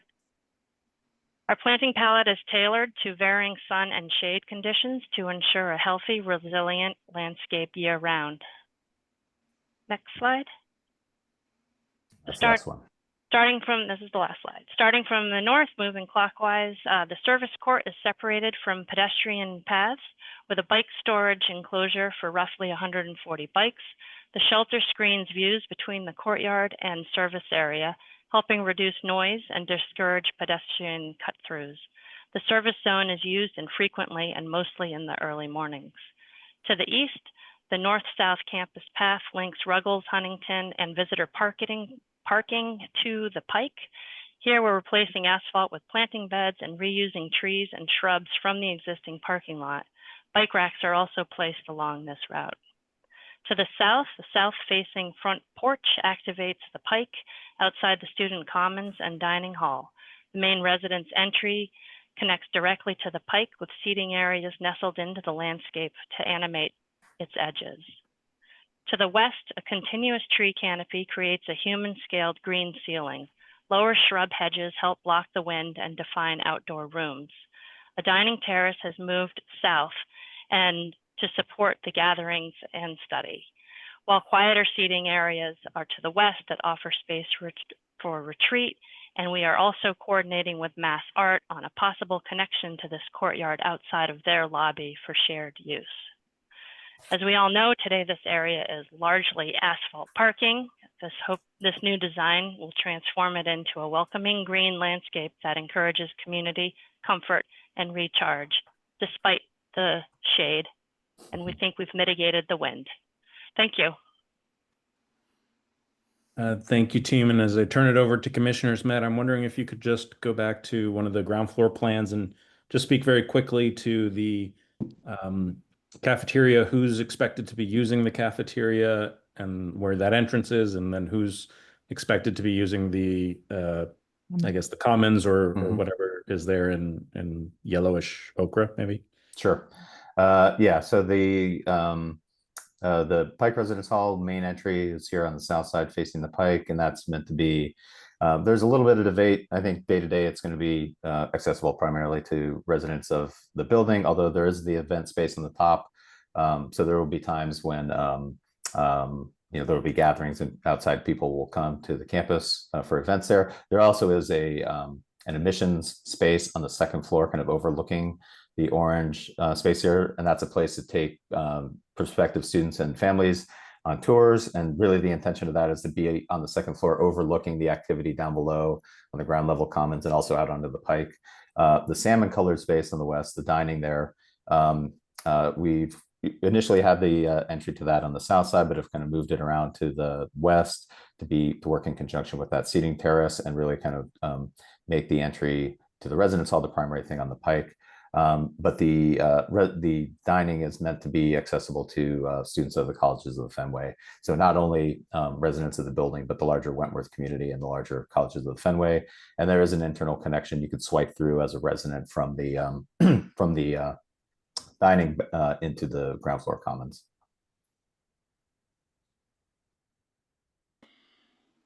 Thank you, Matt. Commissioners, we have about 30 minutes to give our comments about the ADB portion of this. And I think we're just looking at the Pike Residence Hall today. Is that right, Seth? We're not looking at the ADB for academic or quad.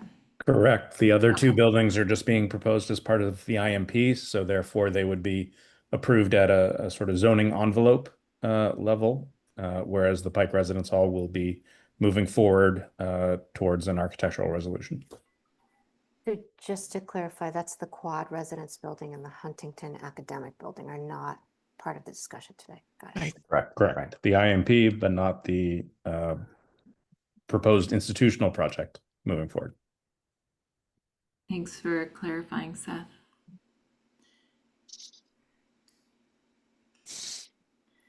Well, I can add a few comments while commissioners are thinking about raising hands. So I would say that my concerns along the Pike remain. I don't know if you can put up I don't think the slides, Michelle, that you were presenting had numbers, but if you could put up one of those views where you're looking down the Pike to the west. Oh, that's looking east. Yes, that's looking east. Can you go to the one? West. Yeah, this is great. So when we were looking at the IMP slides, my concern is twofold. First, that the podium feels very disconnected. So there's kind of these three, I'm going to call them like it's like a toe of a boot, right? That are coming out. And so I'm trying to understand the decision around that. And then the second was this idea of cantilevering over the Pike. Still feels a little awkward. And then I'll just add my other comment about this kind of side of the building, and then we can wrap other comments later. And that is that you have a really long wall along your north-south pathway, the one that's leading to Ruggles. Mm-hmm. And if I was reading the floor plan correctly, you have a bike room, we have mechanicals, and they seem to be about half of that face, and that's your longest wing. So I just wanted to hear a little bit more about how you would animate that really long face. It's going to be a really important pedestrian passageway. Mm-hmm. Bike rooms aren't always what you want to see. They're not really that animated, and certainly mechanicals are not. So just giving us a sense of how you're imagining that. So those are my first two questions.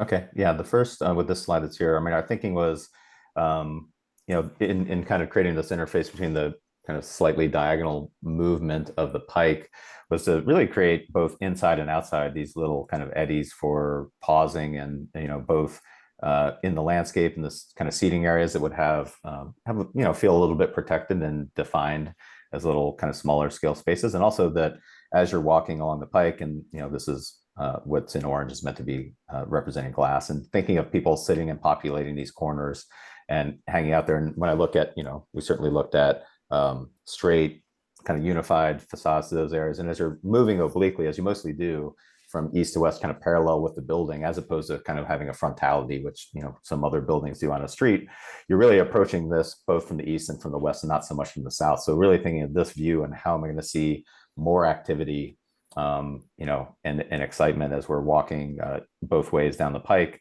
And like I said, sort of creating these little pockets of comfortable scaled moments. I kind of thought of in the center bay here where the entry is. My first year residence hall, there were always people hanging out on the front porch. There was a porch swing, but there was like always a group of people that as you arrived, you saw them, and it was a nice interaction. And that's, the thing that we're trying to, facilitate throughout the building, both outside and inside, is just creating these moments for the people that, are find it easier to connect with people, and the people that are maybe find it a little more challenging, and create spaces for them to like hang out, see people go by, and find opportunities. On the north-south connection, let me see if I can pull up, go back to that slide. I mean, it's true that there is a portion of the ground floor that is going to have, actually maybe go to the more detailed one, but I guess you can see the site here. Yeah, it's about half, right, of that wing, the blue yeah. and the gray. Yeah. Yep. And this is one of the, one of those things that in every project there has to be, some of those components someplace. So we've really tried to, as we look at, actually it's probably better to look at the future, the future build out here, as we look at kind of relating the interior space activity and space planning to the landscape, to really think of a transparent facade here that has people hanging out, people moving through, that's looking out onto that space, and that that there is kind of a variety of experience as you move from north to south. This will be more solid. We certainly are looking at interesting ways of articulating the materiality of the ground level facade as we move along the building here, and then getting to the point where you get that transparency, you get that sort of inside outside visibility. So like I said, it's always a challenge to find the place to put some of those things, aside from putting them below grade, which of course has its challenges for mechanical spaces with resilience and things. So so your point is taken, and it is something that to think about. Yeah, and I think because you have the power plant on the other side, I think we just have to be really mindful. Mm-hmm. I think in both of these questions, along the pike, along the north-south, the way that these are detailed and animated is going to be absolutely key. And we didn't talk about the cantilever, but others may want to ask that question again. But again, it's for me, it just feels a little bit disconnected. So it may be, something that you can continue working on, and maybe we'll be more persuaded when we have more detailed diagrams to look at. Jonathan, I think your hand is up next. Okay, great. So actually following along with some of Linda's concerns, back to that diagram you just had that was like facing west. And I think paired, Matt, with some of the words you were using to describe the imagination, or what we could envision, I think what would be helpful is just a series of like compositional vignettes that take this a step further and really bring the person, the active Mm-hmm. participant, further into the space, and perhaps doing a better job of integrating the hardscape, the landscape with the public realm or the ground floor. And I'm not suggesting going ahead and designing these areas, but I am talking about like, starting to express areas where you do anticipate glazing versus Mm-hmm. spots that will be solid. Because when I see glazing, I think about activation, I think about views, I think about physical engagement with the building faces, and really starting to unpack. I think when you look at the pike, there was the pike proper, and then it seemed like there was some boundary edge where you had some outdoor seating. And so really just unpacking that whole layering to make sure there's enough depth, there's enough, again, for seating and to get a critical mass. So it's like this spot, and I also think it's the dining commons piece that fronts on that open space to just really create some diagrams that show the public interaction and engagement between the program and the open space. Yeah, no, I think one of the, yeah. oh, sorry, go ahead. No, go ahead. No, I was gonna say one of the, is one of the limitations of showing things diagrammatically is we're sort of indicating this is an area that will be transparent, but it's opaque. I think some of the things that maybe some of Linda's comments things might look different when you actually see transparency. And I think to some of your comments as well, and I think also just when we have talked about the experience of the open space as well, that it is maybe 80 feet wide, but this will be a very, this edge will be on the lower 2 floors, 2-story spaces, very transparent. And so that's certainly a next step that we would, take to help people understand it better and convey the intention that I think that we have, that is kind of limited by this method of representation. Yep. And the last thing I would say is, it seems like the Pike is an experience, starting at Huntington, or even, I don't know the name of the other street where it ends on the far west side, but that entire thing feels like it's an experience. I've actually walked through it myself. So I think it would be good, instead of just zooming on how the res hall fronts on the Pike, but really looking at the existing frontage on the Pike, and then how the res hall can react to that, fit into that. But what is that larger narrative of the pedestrian Pike experience? And again, how does this fit into that? Yeah, thanks for that question, Jonathan. Kathy? Yeah, just to follow on your comment, Linda, on the north-south, that angle or edge of the building, I'm trying to visualize what the commons area will look like, and I appreciate that it'll all be predominantly glass, but it seems a very abrupt edge onto the walkway running north and south. And I guess for something so transparent, while I'm sure that is the commons, therefore social, I also wonder, though, if there's an opportunity to maybe pull that in a little bit, lessen the sense of a solid wall for that full length, just for the portion that is the commons, to articulate it and give it a little bit of separation from the immediate walkway. It seems like there's a need for another edge there that maybe has some green, maybe has something that offers the folks in the commons a little bit of separation from the north-south edge of the building. I just remembered we Hope had that in our makes previous, sense. yeah. I just remember we had in Nice. our previous presentation to you all, we did have some more realistic views that might be helpful right now. So we had a couple of these I'll just pull up for you. Great. And then the other question I have is what's going on top of this 2-story projected? None of our public realm business probably, but it seems that you've got many floors looking down on it. And I'm wondering if it's being utilized, thought about as student space or something other than a solid below the views of the student rooms above.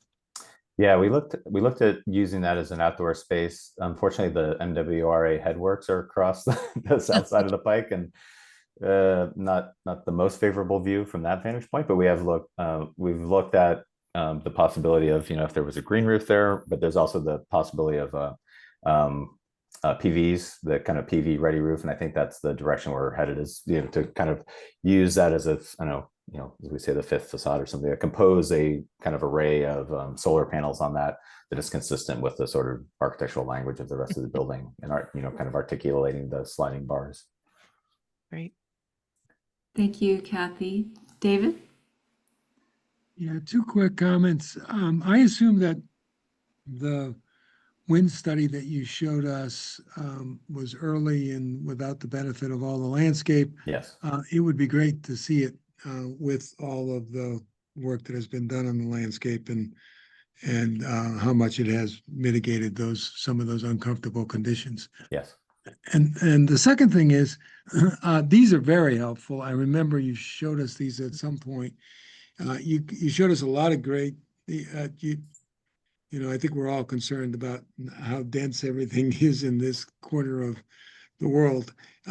But you showed us a lot of long views, and they were very helpful in understanding that. I would really appreciate when you come back and see us again, and I think I'm saying much of what Jonathan said, but walk around the base of the building alongside the courtyard on the west side, on the east side, down the pike. These are very helpful and very important to what is the relationship of the building to those open spaces. And I'm very encouraged by these because it does feel like you're engaging the pedestrian in a very positive way. And given the shared resources of the colleges of the Fenway, it won't just be Wentworth students, it'll be others. And I think that's really positive. I like that suggestion, David, because I think we're getting hints of where the facade will be more solid, especially off that western courtyard as you head toward the service area, and then again on the north-south pedestrian passage across from the power plant. Anne Marie, I see your hand. Yes, thank you. Although I'll defer, since Catherine Morris hasn't had a chance to speak, I'd like to give her a chance first. Sure, Catherine.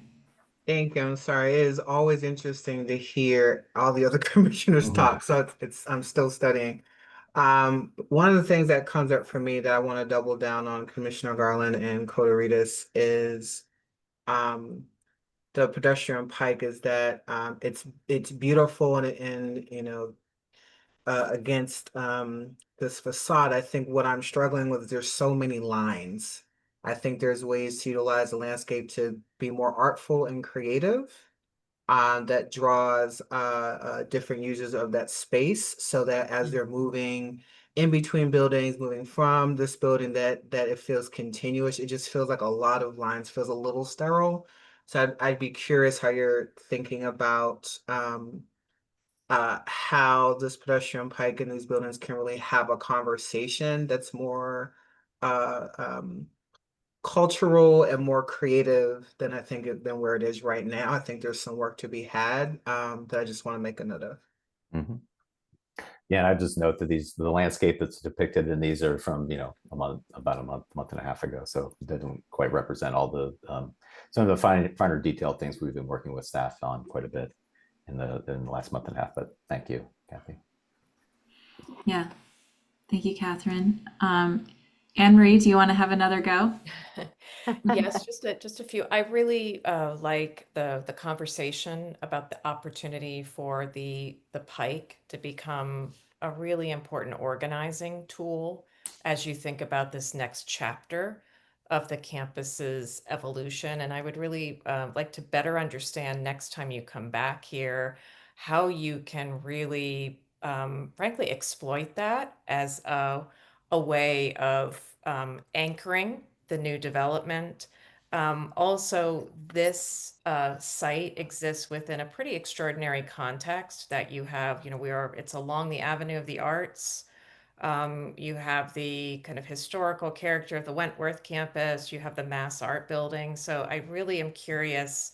I'd really like to see how the architecture and the design of this building can be less performative and functional and more, to Commissioner Morris's comment, where is the art in this? How does it express the fact that this is a community of people, of students? As a freshman, your first experience when you land there, it's a pretty important experience, and it feels a little warehouse-like, both in the expression of the architecture and then even looking at the plan, understanding how maybe, or considering how maybe the architecture of the building can express the common areas, not only on the ground floor, but also on the upper levels. I'd also like to better understand the relationship or between the interior spaces, both in the new building and the adjacent spaces. I know you've walked through it, but when I look at the plan, I don't see a correspondence between those spaces, or as a student or as a visitor or faculty member navigating those spaces,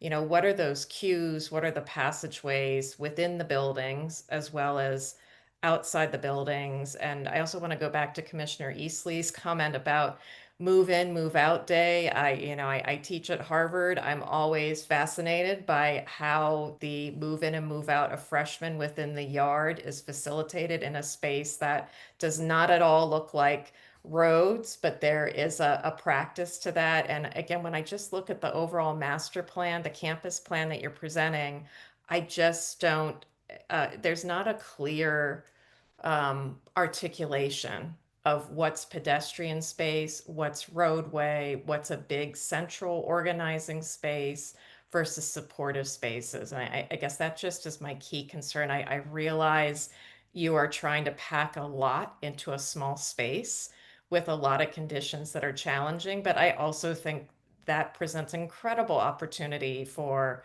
Wentworth and for the design of this building, and would just like to see that pushed further. Thank you. Linda, I can't seem to figure out how to use my raise hand function today. We see you, McYoung. Go for it.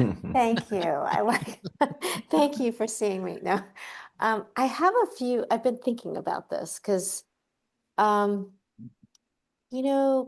these kind of courtyard spaces, I think they are really, first of all, they're really reliant on the framework. So I think it would be very helpful if we see these beautiful images, but they're really focused on the new building. And I would love to know how this quad feels stitched with the backside of, and I was just looking at what that is. And I think you guys have made a very good first step of making a kind of centralized exit from the tree house. But I think it'd be good just to see, because you go to any great courtyard and it is the 3 or 4 sides of the architecture that frame that space that make it amazing or not amazing. So it would be great to have a sense of that. I do have a suggestion, which is maybe part of it is like seeing these kind of yellow horizontal bands in your architecture, which I'm not sure if you're proposing to put yellow on the ceiling of all of your buildings, but it kind of clued into something for me, which is maybe there is a way in which you could break down the vertical scale of the landscape if we're not able to kind of reconfigure the massing so that canopy structures or things like that, that you don't just rely on. So Catherine had brought this up, like, can we make this a little fun? Like, these are, I don't know, 18-year-olds, 19-year-olds living here. And I just wonder if there's a way in which you could create these kind of glowing canopies that glow even during the day. So if they were made out of yellow resin or something, and they both bring a human scale of a vertical horizon that's lower than the kind of long cavern that you're creating here. So that's one suggestion I have.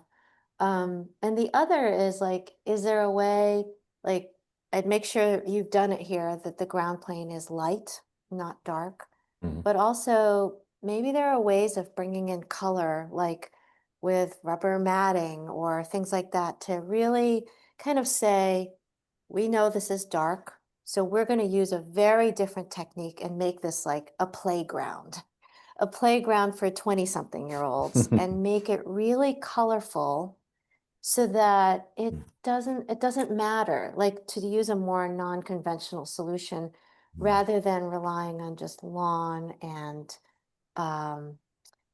trees and things like that, which may not do well in this space to begin with. David mentioned the windbreaks. I have done this for a long time and have had a lot of trouble finding ways of creating windbreaks in the landscape without creating walls. So I would be really looking forward to seeing your solutions to this. But the last piece I have of kind of suggestion that I have is that I would just push you guys to think outside the box. Like maybe it's not all natural lawn, but I was just looking at these samples of like, there's artificial turf that's like red and yellow, and like just to really try to make this a space like no other in Boston, And so it doesn't matter if it's shady or windy. It's fun, and it's got art in it, and it's got color, and that you really let your landscape team kind of make the central space. Like we do this for kids who are K-9 all the time. It's almost like a requirement to do this. The second way to look at this is to say, maybe there's a biophilic language that you use, and that biophilic language has like tints of color around it that like bring kind of playfulness or something to it. But I'd love to see the kind of character that you're recommending for this space as a way of saying, yes, we know the space is a little tough, but we're going to kind of bypass that by making it really like the space that people have to come to, and they're going to take an Instagram picture and everyone will know where they are. And so a little more play, I'd say, would help you in the kind of massing that you're making here. Yeah, no, I think that's a really great suggestion. I think one of your comments earlier was, oftentimes it's like, change your expectations of the space. Maybe you're just looking at it one way and you're expecting one thing from it and nobody's satisfied with what you're actually getting. But if you reframe, your expectations of the space, that maybe it's not about trying to make something that's natural, that's that can survive in the conditions, but like just make it playfully artificial and sort of embrace it. Could be like really colorful swings in here that light up, that you just make it so fun that it doesn't matter. I mean, I don't remember what it's like to be 19, but I remember I didn't really care much about like how cold it was, or as long as it was something cool and amazing. And speaking of Harvard Yard, like they brought in one winter like these lighted seesaws. Do you remember that? Yeah. And I'm not proposing that because I know that's not a long-term solution, but there were people lined up waiting to use them when there was snow on the ground. And so I felt bad earlier by just saying, I don't know how to help you, but I know what the problem is. But I think this might be the solution. I don't know if Freeform makes these outdoor resin panels that, and then the other suggestion I have is heliostats. I don't know how much they are or if you've ever used them, but we have proposed them for projects where they're like on the roofs of the building. You had talked about like maybe there's solar panels, but the heliostats can actually capture the sun and then recast it into the courtyard, which might be like if you want to have plants really successful there in certain areas, that might be something to consider. Yeah, that's interesting. That's the Genzyme building in Kendall Square had the atrium with the heliostats. And some of them actually move with the sun, which is also very cool. So just some like random thoughts to maybe help like my earlier comment, which was maybe a little bit negative. So no, this is great. This is super, super helpful. You know what I love about your comment, McYoung, is okay, so we have the Pike and we've got that north-south, and they're both a little unrelenting. Yeah. And then we have the backdrops, which are these very kind of banal structures. We've talked about the power plant, but the east facade of this building is also going to be tricky at the ground level. And so thinking about the playfulness about it, not just existing on the Pike, but helping to animate some of these other areas that might be too quiet on campus could be a really interesting test. Like if you make a canopy that's a circle, right? Like usually we make a canopy where we need shade, but like I feel like at Rice, I don't know, Linda, if you've seen that, they have like a circular canopy. And they do. People I was just there 2 weeks ago. And it doesn't cast any shade, but it's a marker of space. And so maybe there's a way in which you create an object within the space. What triggered is I was looking carefully at the treehouse, and they have these accents of color of these bright green around the mullions of their windows and things like that. And I thought, well, maybe you guys could even be more aggressive about bringing some color into your project. Yeah, that's one of the things we've definitely thought about and be interested to hear people's thoughts about. It's just like, thinking of these two buildings coexisting on the skyline, and Mass Art being, very expressive and representative of its unique identity.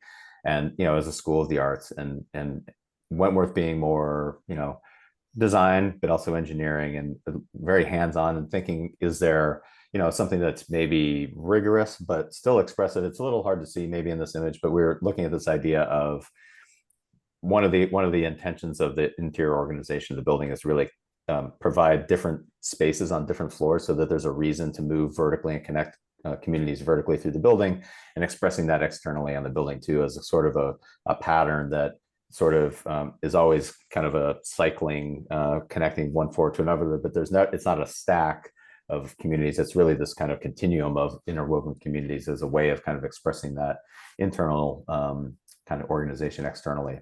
But yeah, like what if, I'm sorry, no, what if the bottom of these like overhangs were reflective? Like they have these reflective things that are like sort of like water. They're not like like the Bean in Chicago, which is very expensive, but there are these panelized systems that are like sort of modeled. Yeah, there's a Herzog one in Barcelona that's like that. That's It's right. sort of like, That's exactly right. on And the so soffit like there. that sort of breaks down. I'm just trying to find ways to break down the space, and then you see yourself sort of in the ceiling or something like that. So I feel like you now are in the place where you can have a lot of fun, and I'm looking forward to seeing the kind of creativity of the team now that you have like solved a lot of the problems to actually address some of the human-centered issues that I think that we've brought up. Thank you, Mick Young. I know Jonathan has been patient with his hand, and then I think we would be ready to take a few public comments. I wanted to piggyback on Mick Young for one moment. I think one of the potential uses in the new academic building is architecture, the architecture program. Is that right? Yes. So I think there could be something really, really interesting here on Huntington to just really showcase that program, to make it incredibly transparent with the Avenue of the Arts. But I also think that having it as a beacon, the programming as a beacon, and then you wind your way through the West Courtyard, you hit maybe this, what you're just describing here in your images as a splash of color here, and then you move on to the next res hall. I think thinking about that passage or that journey and the way that you're tying together that experience and celebrating the transparency and celebrating what's happening in those buildings could be really effective. Jonathan. I'll make this super quick, and it kind of goes back to the point I was making before. Is I think there's a lot we can learn from the Pike. I'd be curious. I mean, within your presentation today, the next time you see us, maybe like more photos, more of an existing understanding. Say let's do. If you can do some views a little further back from even the beginning of the plaza of the treehouse, and sort of see what that transition would feel like coming from spaces like that, and just kind of helping us better understand and unpack that entire experience. Because to Mick Young's point about the fun, we want to be careful that it doesn't feel redundant, that things feel complementary, but what is it that currently exists, and how does what you're thinking, how would that layer in? Yeah, thank you, Jonathan. All right, Seth, I think we are ready for any public comment, and then maybe we can wrap up with next steps. Sounds great. So a reminder that starting January 1st, 2026, the Commission will limit live public testimony commentary to the project introduction. Members of the public interested in submitting comments to the Commission are encouraged to do so in writing by emailing them to bcdc@boston.gov at any phase of the project's review. However, until then, we will continue to take live public commentary. So at this time, we invite any members of the public in attendance who wish to contribute public comments to raise your digital hand, and I will call on you. If you are calling in by phone, dial *9 to activate the raise hand function and *6 to unmute yourself. Please state your name and any relevant project affiliation information, and please keep comments to 2 minutes. Okay, I am seeing Allison Pultinas. Allison, can let us elevate you, and you should be able to unmute yourself. Hi, thank you. And speaking as an individual here, I appreciate the conversation. I think anything you could do for relieving the sense of sort of corporate barracks there would be good. I mean, and so the comments about playfulness and the length of solid walls and so on are really useful because you are related to the treehouse, definitely on the Pike, and so it's really nice to think about how you can both benefit from that relationship and encourage more openness between the buildings there. I think that's going to be really important. Thank you. That's all I'm going to say. Thank you, Allison. Appreciate that. Are there any other public comments? Okay, commissioners, I am seeing no more hands, so we will close the public commentary period. And Linda, I will turn it back to you and the commissioners to discuss next steps. Just a reminder, there are no formal provisos at this meeting because there's no vote occurring. And I think it is expected that the project will come back for additional review at subcommittee. But any other specific comments that commissioners have as the proponent goes back and works on refining the scheme would be very welcome. Yeah, thanks for that, Seth. So I think that this project has no more than 5 sessions. So this is our second of a potential 5. And so that might help frame some of the suggestions we have for the proponent, assuming that the 5th would be back to the full commission. So we have a potential for 2 more subcommittee meetings, if I'm doing my math right. So at the next meeting, one suggestion would be that we have changes shown to the IMP portion and then shift to the ADB portion, similar to what we did today. I actually think that having them back to back was really helpful, and we definitely took all of the 2 hours that were allotted. So I would offer that as a structure for at least this next subcommittee. I think we heard about the kind of massing of the buildings in the IMP, just that there's a lot of building here on a very small site. So trying to understand how that could be kind of nuanced. We heard comments about particularly the western courtyard. Will it be successful because of the shadow, because of the wind? And are there opportunities there to think creatively about what it might be rather than a more traditional courtyard with a lawn panel and canopy trees? I think there's also the interest in this outdoor eating area there. I think that could be a really successful kind of magnetic space for the colleges of the Fenway. I think could be a really wonderful place that people would walk over from Massard or, Northeastern and really want to take advantage of that. So how can we celebrate it in the best way? I think we heard a lot about how we activate the pedestrian passageways, both the Pike and also north-south. How do we animate that short-term, long-term? What kinds of experiences do we have along it? Are there opportunities to make that more memorable and playful and colorful? And what might those look like? We didn't talk a lot about massing as a commission tonight about the Pike Res Hall. So I think that those comments mainly stemmed from our first hour, that it just feels like a lot. And there are, wind and solar challenges given all of the massing there. And so, having not heard a lot of pushback on the kind of hybrid selection you chose, it sounds like that's something that you would continue to work with us on. Any other macro things that you'd like the team to come back with? I guess, Linda, I do have concerns about the building massing. I feel like this is all interrelated. And what we were shown seemed to be kind of micro variations on a theme.